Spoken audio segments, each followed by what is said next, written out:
eeArsichaHangafaa. Guddicha safuu guddaa kan karisaa 50 sikkoo fi mandooyitti lubbuun namaaf laatama. Galata seenaan beeku jaarraa tokkoof walakkaa oolmaan arsii kaleessaa har'a ta'eera yakka. Gaafa diinni Oromoo ilmaan tuulamaa facaase, gaafa sirni kaleessaa buqqisee isaan baase, natu siif jira jedhee bakka jiru wal waamee, baalee hanga diida'aa iyyee walitti dhaamee, halangee isaa facaasee kootu dhufeedhaan eegalee, ani bade ilma aayyaa jedhee fudhatee gale. Lafaaf loon isaa foo'ee imimmaan irraa haqee, gaaddisa ta'ee simate obbolaa qe'ee isaa dhaqe. Dinqi koo dinqa keetii jedhee banee balbala. Nyaata moo dhugaatiidha maal feetasiif dabala. Hirkannoo dhabe jettee hin yaadin ansiif jira. An jiraannaan ni jiraatta waan qaburraa siif hira. Jedhee gaafa rakkinnaa warri waan qabu qoode. Arsichi gaafa xiiqii hin beeku firaan oode. Kaleessa gaafa gamtee meeqaaf hirkannoo taate. Har'a gamteensi qabnaan dandamachuun jabaate. Qe'een Arsichahangafaa qe'ee boo'ichaa ta'ee. Qumaarri siyaasaadhaa jireenya kee gaaga'ee. Mirgi kan kee sarbamee mirgi lubbuun jiraachuu.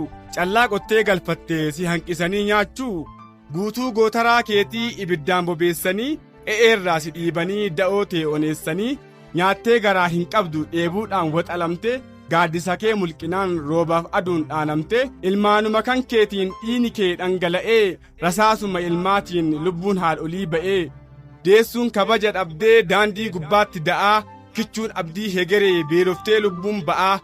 Hirqifattee yoo boottes imimmaan ijibbaataa. Kan birmannaaf waamatte garaasitti jabaataa. Kumaafuu tola ooltee tokko of biraa dhabdee. Oolmaan kee gadoo taatee hamileen tantee cabde. Madaa kee kaleessaatti firfirsanii soogidda. Sitti wal geeddaranii qe'ee tee godhan gadda. Dabareedhaan sidhaan walitti sababeeffachaa. Sagalee kee ni ukkaamsu iyya kee dhageeffachaa. Har'a yoo taate iyyuu margicha gidduu arbaa. Akkuma kaleessi darbe barri kunis ni darba. Gootummaa kee beekaniif namuu sirratti duula. Maqaa kaleessa hin qabne kanaaf sirratti tuula. Arsii gaafa aanolee arsee gaafa dhoon birkaa. Goota diina sodaatee kennee hin beekne harka. Ilmaan qeerroo nageessoo hortee leenjisoo diigaa. Warra lolee lolchiisee ol kaa'e galmee dhiigaa. Warra wal waamee fixu kootu dhufeedhaan gumaa. Guddicha dubbii guddaa jirma baarrentumaa. Warra fardaan gulufee eboodhaan diina diru. Warra qotee facaasee dhangaa hundumaaf hiru.